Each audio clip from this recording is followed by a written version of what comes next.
तर एकीकडे सुरेश धस यांनी मंत्री धनंजय मुंडे यांची भेट घेतल्याचं कबूल केलं आणि त्यानंतर तिकडे सरपंच संतोष देशमुखांचे बंधू धनंजय देशमुख हे अंतरवाली सराटीमध्ये पोहोचले। धनंजय देशमुख यांनी अंतरवालीमध्ये मराठा आंदोलक मनोज जरांगेंची भेट घेतली आहे आणि या भेटीत जरांगे आणि धनंजय देशमुख यांच्यात चर्चा झाली। यावेळेस या दोघांमध्ये धस आणि मुंडे यांच्या भेटीबाबत चर्चा झाल्याचीही शक्यता आहे। तर आपण बघतोय धनंजय देशमुख जरांगेंच्या भेटीला पोहोचलेले आहेत आणि यावेळेस त्यांची धस आणि मुंडेंच्या भेटीनंतर चर्चा होतीये। धनंजय देशमुख हे मनोज जरांगेंच्या भेटीसाठी अंतरवाली सराठीमध्ये धस मुंडे यांच्या भेटीनंतर जरांगेंसोबत ते चर्चा करतायत। यावेळेस एक सगळ्यात मोठी आणि महत्त्वाची बातमी आपण बघतोय। सरपंच संतोष देशमुखांचे बंधू धनंजय देशमुख अंतरवाली सराटीत पोहोचलेले आहेत आणि इथं मनोज जरांगेंच्या भेटीसाठी म्हणून आलेले आहेत।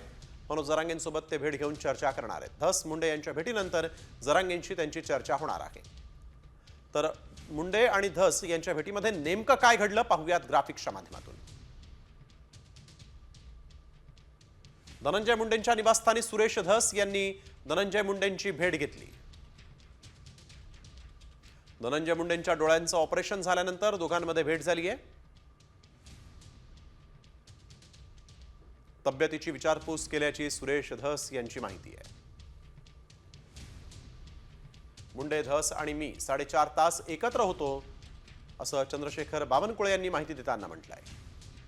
सरपंच देशमुख यांच्या हत्येप्रकरणी लढा सुरूच राहणार असल्याचं धसांचं वक्तव्य आहे।